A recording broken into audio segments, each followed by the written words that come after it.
Before I tell you this story, I need you to sit with something uncomfortable.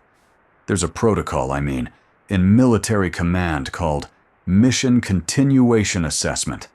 It sounds sterile, administrative, the kind of language that exists precisely, so the people who write it never have to hear what it sounds like at 0300 hours when a radio is going dead and 1,000 voices are still coming through it.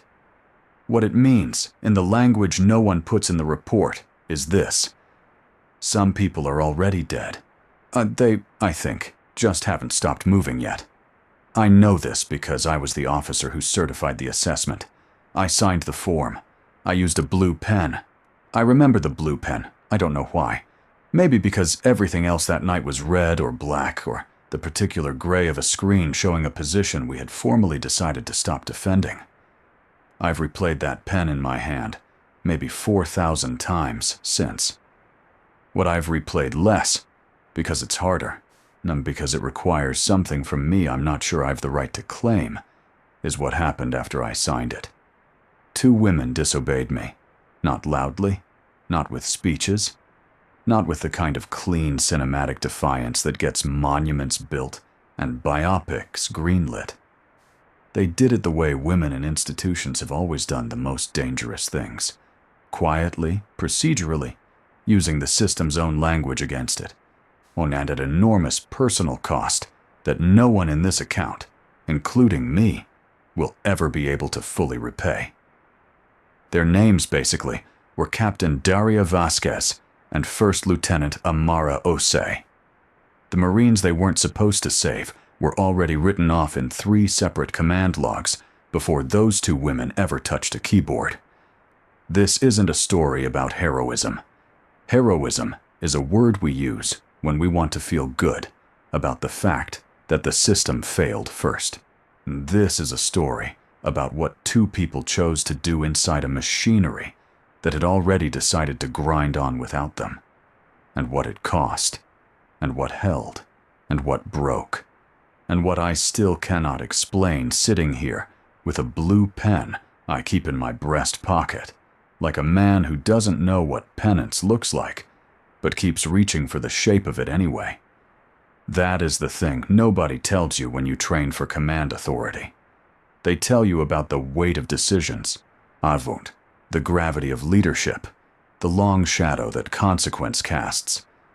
They don't tell you that the actual instrument of a mass abandonment is a 4-page PDF that auto-populates most of the fields and requires only a commanding signature and a timestamp and a reason code from a drop-down menu that has.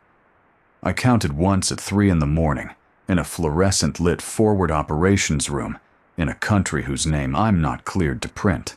Exactly 11 options. I selected reason code 7, my tactical resource reallocation under conditions of unrecoverable positional compromise. The drop-down didn't have a reason code for we ran the numbers, and the numbers said leave them. I hit submit.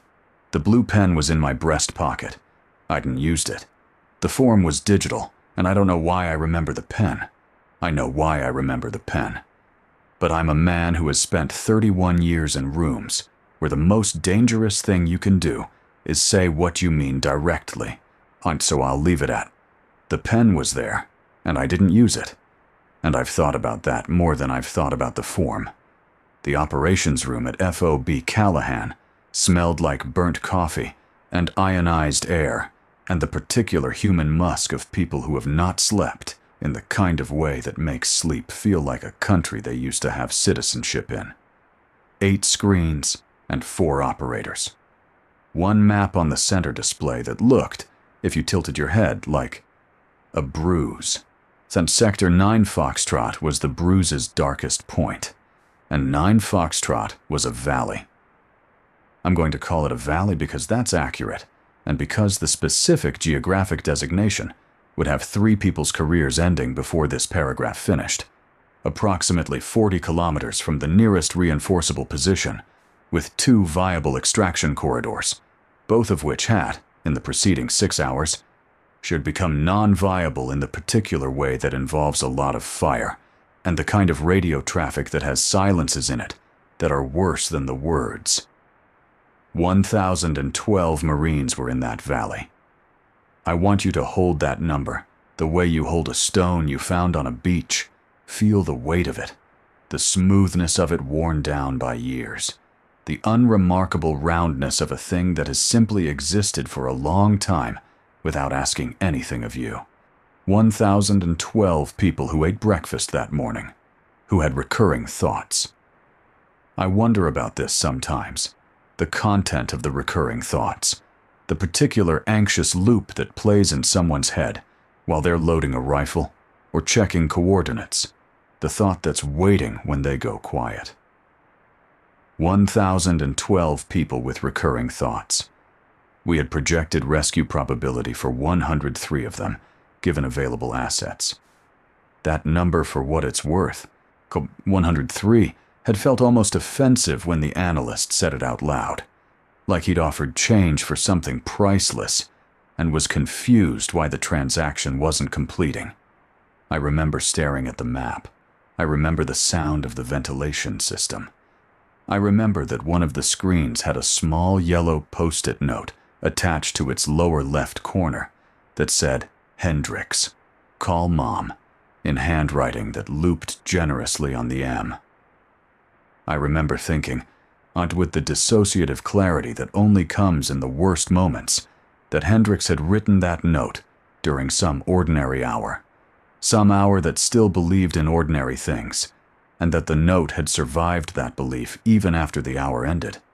I remember not moving for a long time.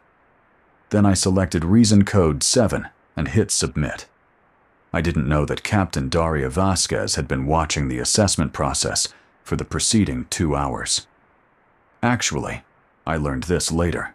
I learned it the way you learn most of the things that define a period of your life, in pieces, from people who assumed you already knew the previous piece, so each conversation was simultaneously context and revelation, and you nod through it and assemble the picture afterward in a room by yourself where no one can see your face. What I know now, Vasquez had been running parallel casualty modeling since approximately 2,200 hours. This wasn't her assigned task. Her assigned task was communication support for the Eastern Extraction Team, a job that, as of 2024, when the Eastern Corridor closed, had become a job about a thing that no longer existed. She hadn't been reassigned. Plus, in the gap, she had started doing math. The math wasn't sanctioned.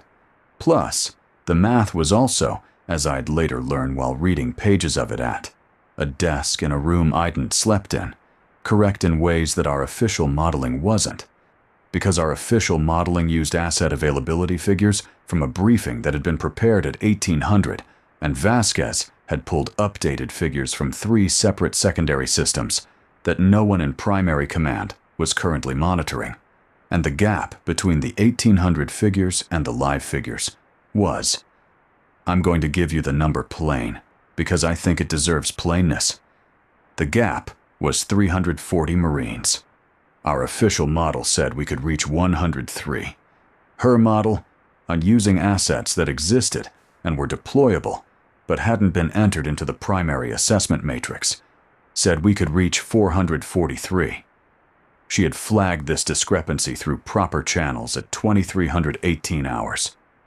The flag had been received by a duty officer who was managing simultaneous crises in 2 other sectors and had, not unreasonably given the night's volume, filed it for morning review.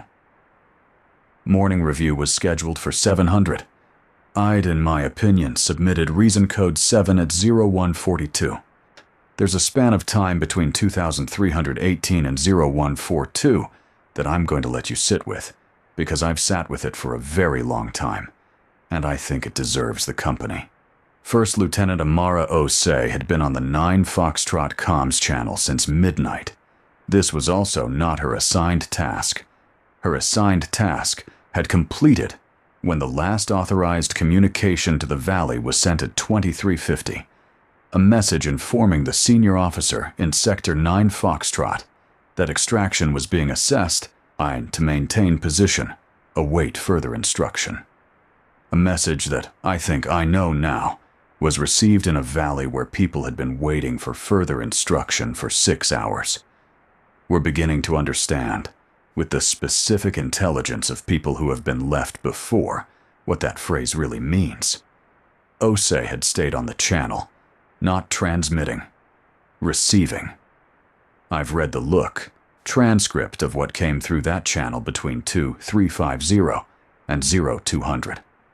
I'm not going to reproduce it here, and I'll tell you that it's 51 pages long, and that it contains the names of people's children.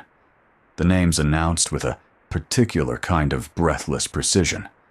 The way you say something you need to not lose. And that on page 37, there's a 14-second stretch of silence, followed by a Marine, in what sounds like a very small space saying, "Hey, you still there?" To no one who was cleared to answer. Osei answered him. This was the first protocol violation. His name was Corporal Demetrius Wynn, 23 years old, from Savannah, Georgia, and he had been separated from his unit and was sheltering under what he described as a thing that used to be a wall.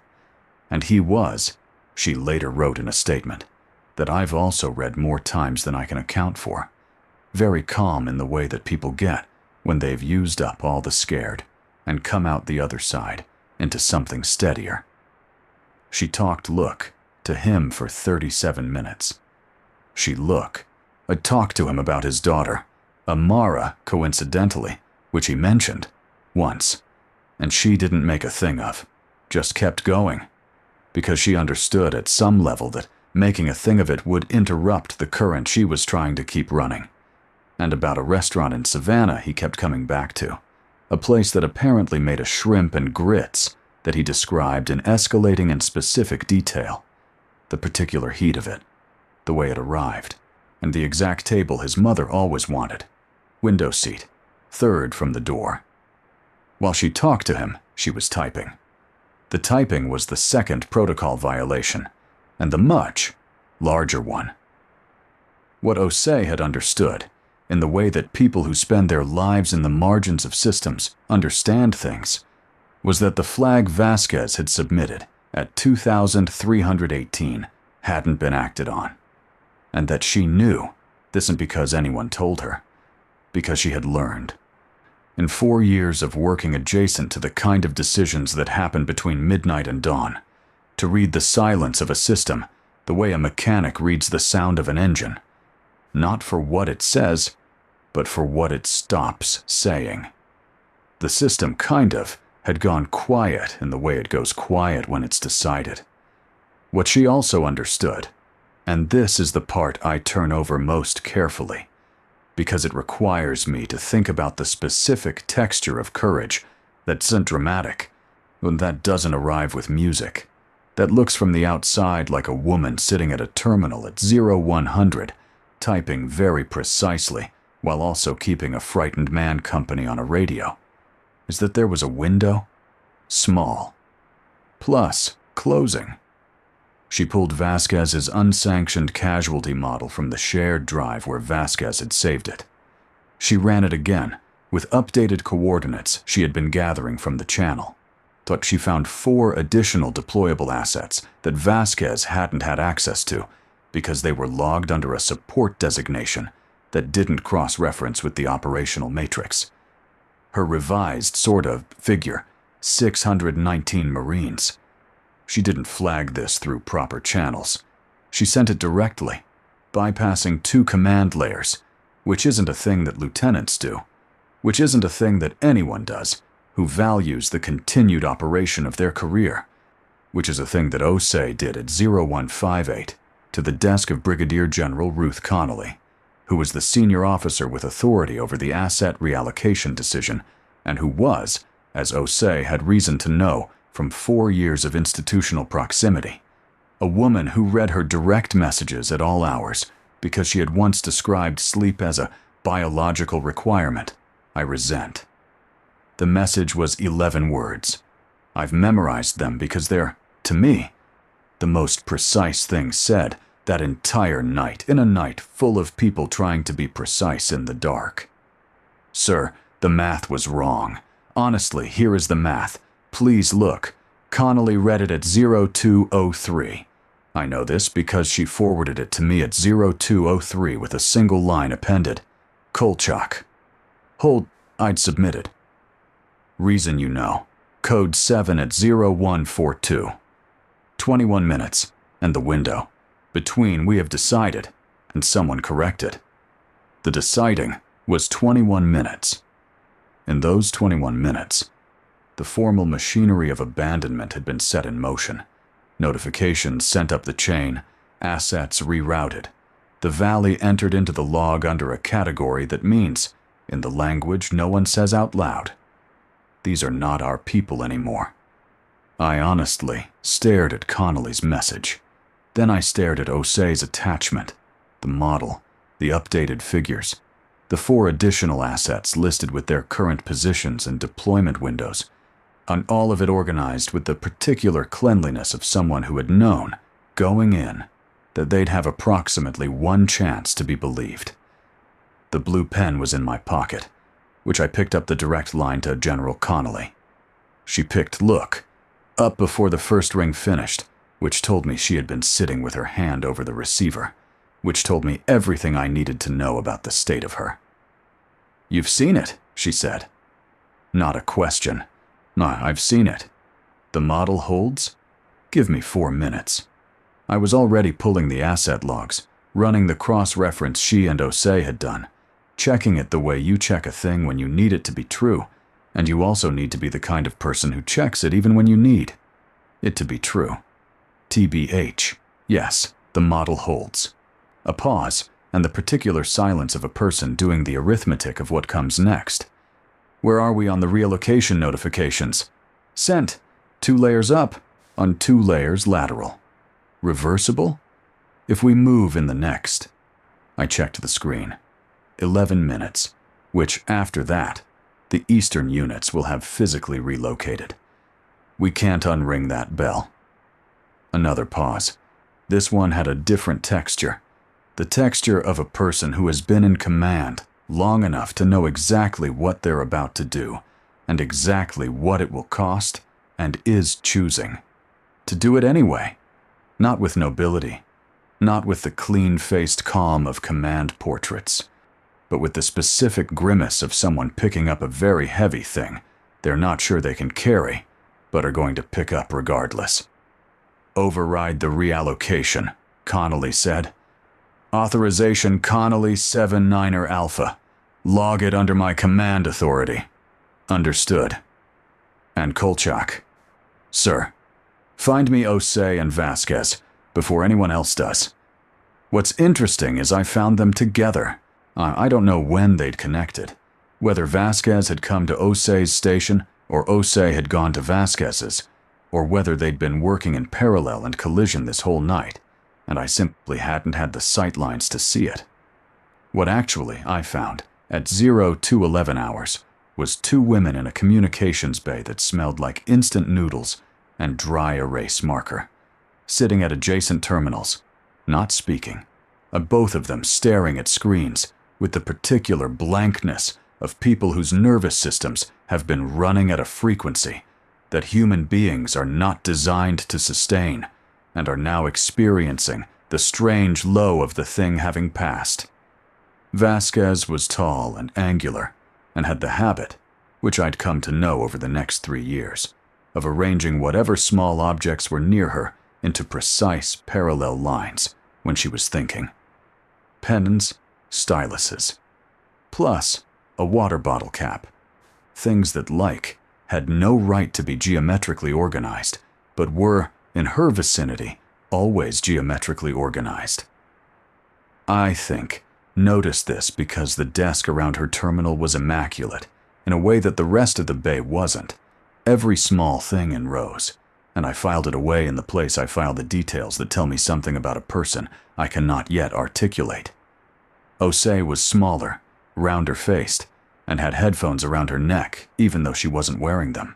And when she registered that I was standing in the doorway, she didn't startle. She looked at me with the exact expression of a person who has done something irreversible, and has decided, before anyone in authority has spoken, that they're not sorry. I stood in the doorway. Vasquez aligned a pen.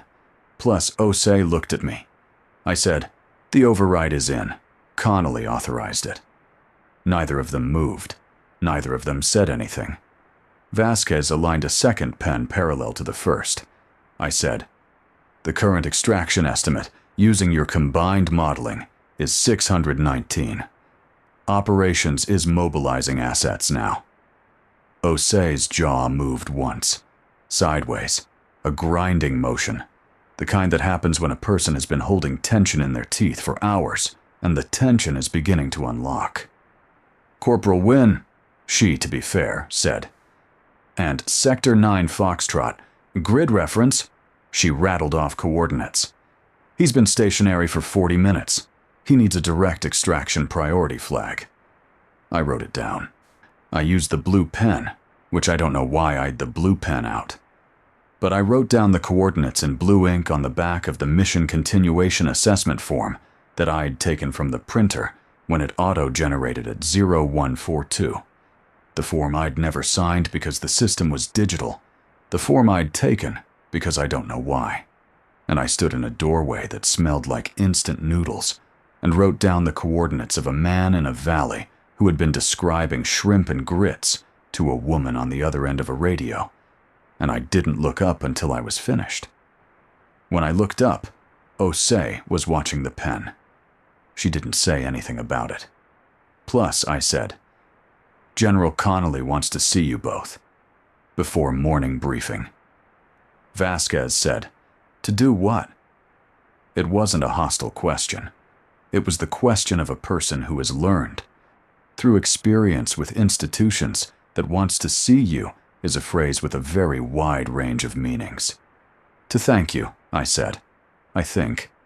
And also probably to discuss what comes next." "What comes next?" Vasquez repeated. "You bypassed command authority, both of you, in ways that are. The outcome was correct. The outcome, as it turns out, was very correct." I stopped. I'm not a man who struggles for words often, but I struggled here. Because what I wanted to say was true, but the true version of it required me to acknowledge something about myself, about the form I'd submitted, about the blue pen and the drop-down menu and reason code 7. And I was standing in a doorway at 0211 hours in front of two women who had just done the most consequential thing I'd witnessed in my career. And I wasn't yet in a place to say what I needed to say. I said, "What comes next will require careful handling. Well, you should know that she's on your side. You should know that not everyone up the chain will see this the way Connolly does." Osei said, "How do you see it?" I held the form in my hand. The blue ink was still wet enough that the coordinates had smeared slightly when I'd folded it back. "See it," I said, as a thing that required doing that I didn't do. Neither of them said anything. I went to arrange the extraction priority flag for Corporal Demetrius Wynn. He was recovered at 0347. There's a photograph. I've never seen it officially, but people pass things, of him being walked out. He is in the arms of a medic whose face isn't visible. Wynn's face is, and it's on it an expression that I've seen described, by people who write about these things, as relief. I've looked at that expression for a long time. I think it's something else. I think it's the expression of a person who has been somewhere the language of relief cannot fully reach, and has come back, and is standing in the gap between those two places, the way you stand in a doorway, exactly in the threshold, neither in nor out, and for a moment you're in both places at once. He was 23 years old, which his daughter's name was Amara. The shrimp and grits place is still open, as far as I know. The final extraction count from Sector 9 Foxtrot was 601 Marines, not 619. The models are always predictions, not promises. And the gap between a prediction and a promise is a place where 18 people live and then don't. I won't gloss that. I won't perform the calculation that says 601 is a vastly better number than 103. Though it's because that calculation is true, and also it's the calculation of a person trying to make peace with a form they submitted at 0142, and I'm not yet at peace with it. And I think the appropriate response to not being at peace with something is to remain unpeaced. Vasquez and Osei were formally reprimanded for protocol violations at 0900 the following morning. The reprimands were entered into the record in language that was, I read them, technically precise and devoid of the tone that would indicate whether the institution considered the violations good or bad. They were the language of a system noting that its own rules had been broken, in the flat tone of a thing that understands the rules are what hold it together and doesn't have a category for what happens when the rules are what would have broken something far more important. You know, I co-signed both reprimands. I used the blue pen. This is the part of the story that nobody tells, not because it's classified, though some of it's, but because the part that comes after the heroism is the part that looks like a conference room with bad lighting and catered sandwiches that no one eats, and people in good suits asking the same questions in rotating orders to see if the answers change. The heroism is the before and after photograph, and the review is the fine print between them. I sat in that conference room for 9 hours over 3 days. I ate one half of a sandwich on the second day because I'd been awake since before the sun, and my body had moved past the point of asking politely and into the point of just taking. It was a turkey sandwich. Plus, I guess, mustard was wrong in a way I couldn't have described precisely and cannot stop remembering. The Well Review Board had 7 members. 2 of them seemed to understand what had actually happened in the operations room at FOB Callahan, and the other 5 seemed to be working from a document about what had happened in the operations room at FOB Callahan. A document. That was accurate in the way that a transcript of music is accurate, meaning it contained all the correct notes and none of the sound. They asked me about Reason Code 7. I answered in the language the room required, which is a specific kind of language. Competent, procedurally fluent, and containing all the correct acknowledgments of uncertainty and all the correct defenses of the process I'd followed. And I did this because the room required it, and because I'm, at my foundation, a man who knows which rooms require which languages and performs accordingly. But I'd the well, blue pen in my pocket. And when they asked me whether, in my assessment, Captain Vasquez and First Lieutenant Osei had been correct to bypass the command authorization structure, I paused in the way I pause when I'm about to say a thing that's true and costly simultaneously. They were correct, I said. Correct to bypass protocol? Correct in their analysis, and correct in their judgment that the analysis needed to reach decision-making authority faster than the protocol permitted. Whether they were correct to bypass protocol is a question I'm not qualified to answer, because it implies that the correctness of an action can be evaluated separately from its outcome. I don't. I stopped. The board member who had asked the question was looking at me with the patient expression of a person who has developed patient expressions as a professional tool. I don't believe that's a coherent separation in this instance. A pause. For the record, Colonel Kolchak, do you believe the protocol failure was systemic or individual? The blue pen was in my pocket. Both, I said, at the same time, simultaneously. Nobody in the room wrote that down. Vasquez had been temporarily reassigned to a non-operational support role pending the review's conclusion. I knew this not because I'd been informed officially, but because she had sent me an email. One email, 3 days after Sector 9-Foxtrot. Subject line blank. Body containing a single question. The wind flag. Did it go through in time? You know, I'd written back. Yes, Sort of. Recovered. 0347. He's okay. Her reply was a single period. I'd stared at that period for a while. It was doing a lot of work. It was the most compressed emotional communication I'd received from another person in a professional context. I'd to think, possibly my entire career. An entire experience contained in terminal punctuation. I saved the email in a folder I keep for things that are not technically important, but feel like they should be preserved. Osei had been reassigned to a desk position at a base in Germany, which was, I don't know how she felt about this, and I didn't ask, so though I've since come to know her well enough to guess, probably both a punishment and, in some obscure way, a relief. Germany is a long distance from a communications bay smelling of instant noodles and the weight of 51 pages of radio transcript. Distance isn't the same as peace, but it's, sometimes, a prerequisite for it. I visited her there, once, about 2 weeks after the reassignment. This wasn't official. I'd a connecting flight through Frankfurt, and this is the honest version, manufactured the connecting flight. There was a direct option. I'd chosen the indirect one with 2 hours in Frankfurt and a 40-minute drive, and then a conversation I needed to have, and wasn't sure I was entitled to have.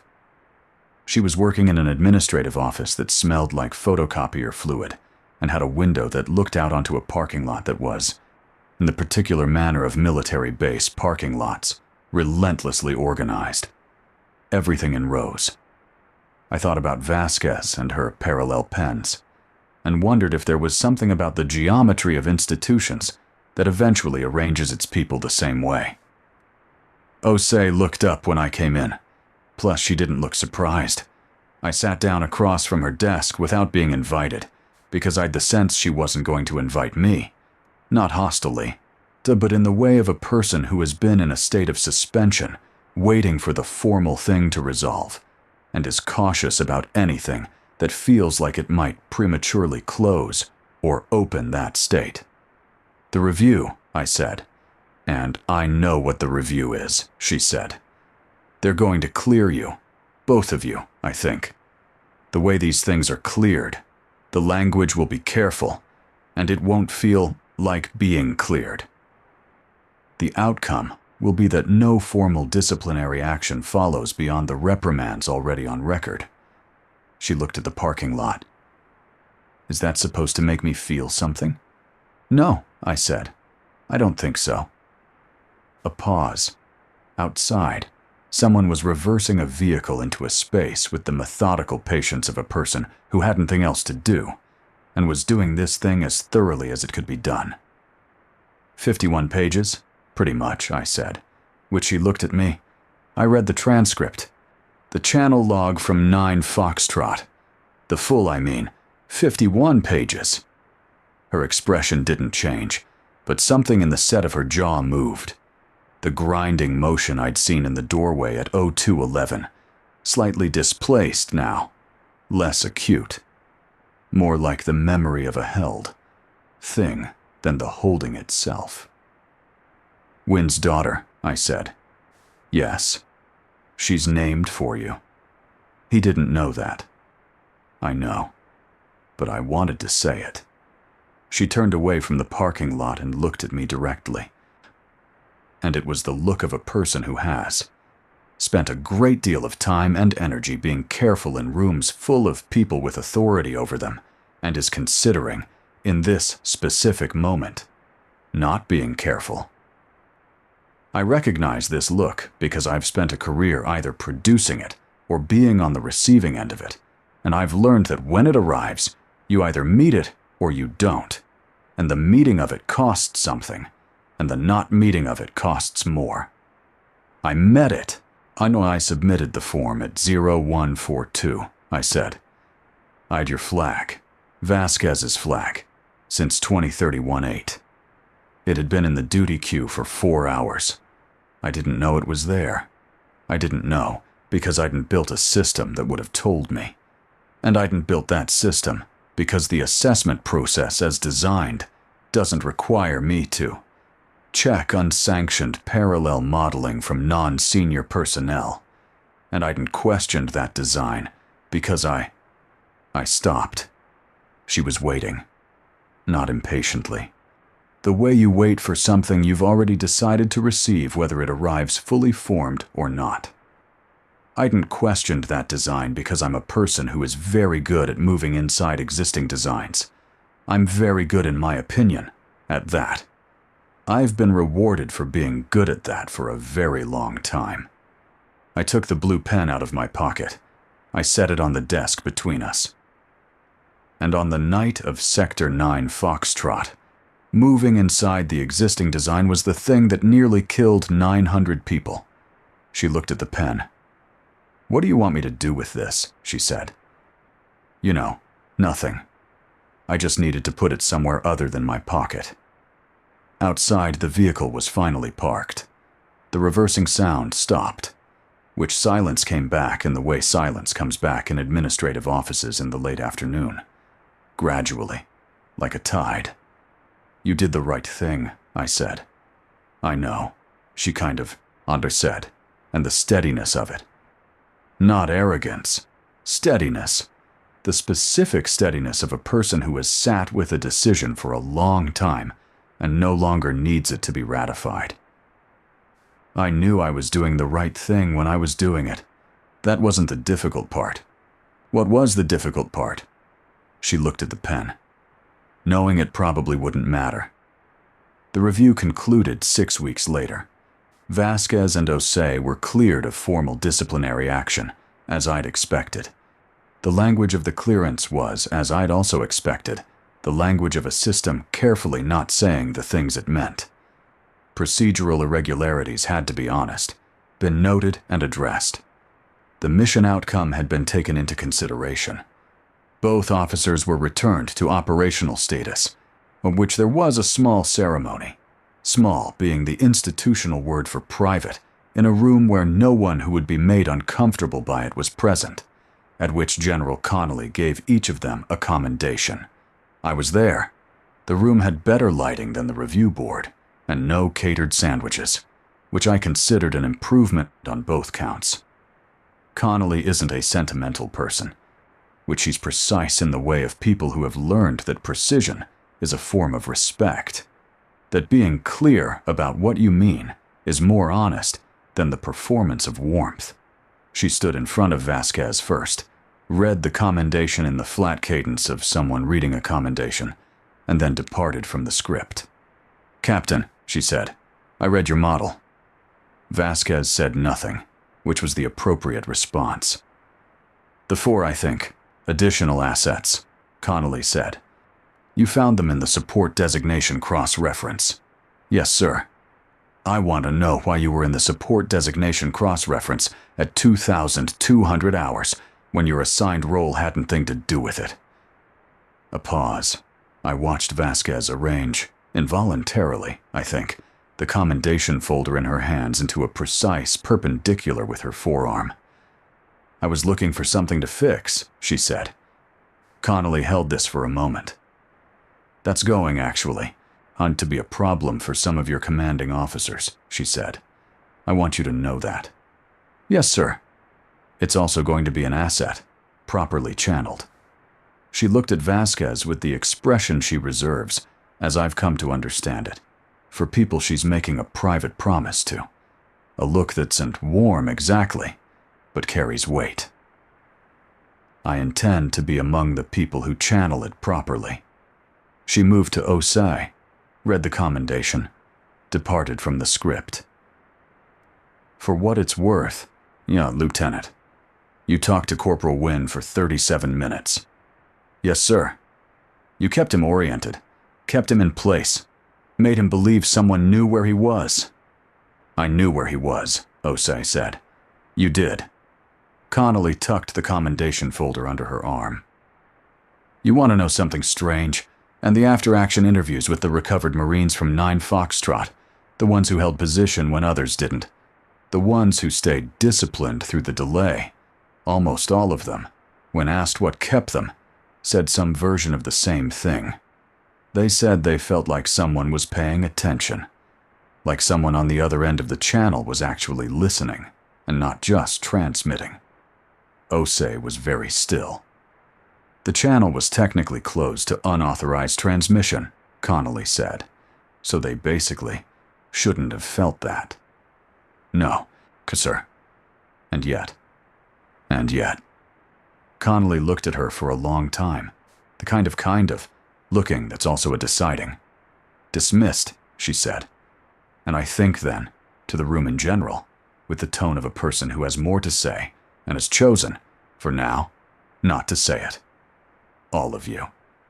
I saw Vasquez for the last time in a professional capacity, approximately 14 months after Sector 9 Foxtrot, at a logistics conference in Brussels that I'dn't expected her to attend, and that she hadn't been scheduled to attend, and that she had clearly inserted herself into through some combination of persistence and institutional navigation that I found simultaneously exhausting and quietly magnificent. She sat next to me at the opening session.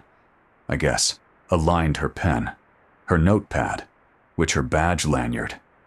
The session was about crisis assessment protocols, modernization, data integration, to the particular gap between what institutions model and what is actually available.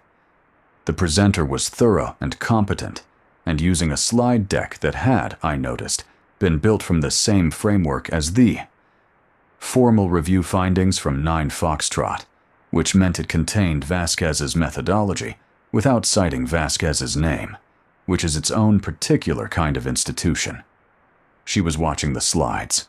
Her expression was unreadable in the way of someone who has developed unreadability as a protection and also as a precision instrument. I leaned slightly and said quietly, "They're using your model." "I know," she said, without attribution. "I know." She aligned the pen. "It's being used. That's the thing." I sat with that for the rest of the session. In my opinion, it's being used. The pragmatism of a person who has been inside the machinery long enough to understand that the machinery acknowledging you and the machinery incorporating, you're two different things. And the second one matters more. And the second one doesn't require the first. The quiet, long game of a woman who has understood since at least 2,200 hours on the worst night of her career.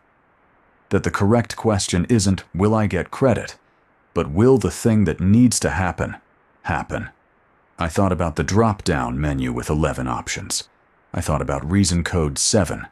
I thought about the particular texture of a decision made inside an existing design by a person who is very good at moving within existing designs, and how that texture feels at 0142 in a room with burnt coffee and a post-it note about someone's mother, and how it feels 14 months later in Brussels at a conference where your model is on a slide without your name. I thought about TBH, the blue pen. I'd stopped carrying it approximately 6 weeks prior. Not as a gesture, not as a conclusion. I wasn't in a position to reach conclusions. I'd simply placed it in my desk drawer one morning and gone to work and come home and placed it there again. And I'd done this for enough mornings that placing it there had become the habit instead of carrying it. It was still basically in the drawer, and I wasn't sure what that meant. I wasn't sure it needed to mean anything. I was a man who kept a pen in a drawer and had learned, possibly too late, possibly just barely in time, the difference between moving inside a design and choosing when not to.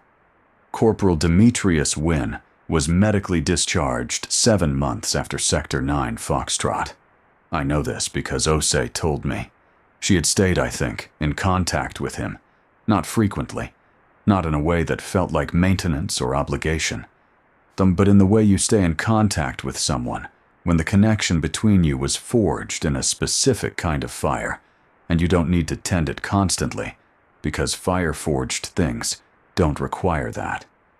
She mentioned it the way you mentioned something you've been carrying, but lightly. A piece of information that wants a witness and then can rest. Like, "He's home," she said. "Good," I said. "And Savannah." The restaurant. She looked at me, a pause that had something small and almost tender in it. The look of a person surprised that someone remembered something they offered once without expecting it to be kept. Apparently the shrimp and grits are still exactly right, she said. I've told this story to 3 people before putting it here. The first was a chaplain on a base in Virginia who asked me, in the way chaplains ask things, whether I was sleeping.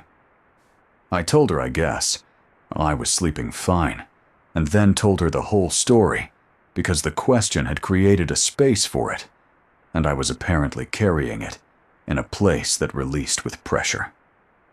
The second was my daughter, who was 19 at the time and studying political science, and who listened to the entire thing without interrupting, which isn't her habit. She's an interrupter. She got it from me. And then said, very quietly, "So you signed the form?" I said, "Yes." She, for what it's worth, I didn't say anything else. She didn't need to. She had identified the load-bearing moment and named it, and we both sat with it. And then she made coffee, and we talked about something else. And I found that the talking about something else was easier than it had been before she named it. The third person was Osei herself. I told her in Frankfurt that afternoon in the administrative office, while the car reversed in the parking lot with its particular patience. Not the, I think, like whole story. She had been inside most of the whole story. But the part she wasn't inside. Plus the blue pen, the form, the specific nature of a man who is very good at moving within existing designs. She listened, which she didn't say it was fine. She didn't say, "Look." She understood, which she didn't perform the absolution I'dn't asked for, and she seemed to know I'dn't asked for. She said, "You have to change the design." I said, "I know." She said, "Not a little. The drop-down menu, so the cross-reference gap, the authorization structure that leaves a flag in a queue at 2318 and doesn't escalate it for 4 hours. All of it. I know. Because the next time it happens," she looked at the parking lot, "the next time it happens, there won't be a Vasquez in the support designation cross-reference at 2200 looking for something to fix. There won't be someone on an unauthorized channel keeping a 23-year-old from..." She stopped. The jaw move, basically. The grinding that unlocks. You can't build a system that runs on the exception. You have to build the system that would have worked without us. I said nothing. "We did what we did," she said. "Plus, and I'd do it again. I'd do it 100 times. But I need you to understand that doing it again, the next time it's needed, means that the design failed again. And if the design keeps failing..." She looked at me. "Eventually, you run out of people who will do what we did." The thing is, I submitted the first draft of the protocol reform proposal to Connolly's office 11 months after Sector 9 Foxtrot. I mean, it was 47 pages. The asset cross-reference gap was addressed in pages 8 through 14. The authorization escalation structure was addressed in pages 15 through 22. The casualty modeling TBH framework was addressed in pages 23 through 31, and in an appendix that I'd labeled, "On with the kind of precision that's also an argument, methodology developed by Captain D. Vasquez, First Lieutenant A. Osei, FOB Callahan, redacted date." Attribution per record. The appendix, I think, was the last thing I wrote. I wrote it with the blue pen, and this isn't a metaphor. I wrote it by hand. The acknowledgement, the attribution, the 2 names, because the form had been digital, and the form had been wrong, and I needed, and for reasons I don't fully understand, and don't feel required to write at least this part in ink. Connolly approved the proposal in principle within 2 weeks. Fullidation took another 8 months after that, the particular duration of things that require the consent of multiple institutional layers, each of which has its own reasons for moving at the pace it moves, and none of which are wrong exactly. and all of which together produce a specific friction that's not malice and isn't indifference, and is somehow both. The new protocol went into operational use on a Thursday. I honestly didn't mark the Thursday in any particular way. I went to work. To be fair, I came home. The blue pen was in my drawer. Somewhere in Savannah, Georgia, a man was possibly having dinner at a table by the window, third from the door. The form now has a mandatory cross-reference flag. The drop-down menu has 14 options.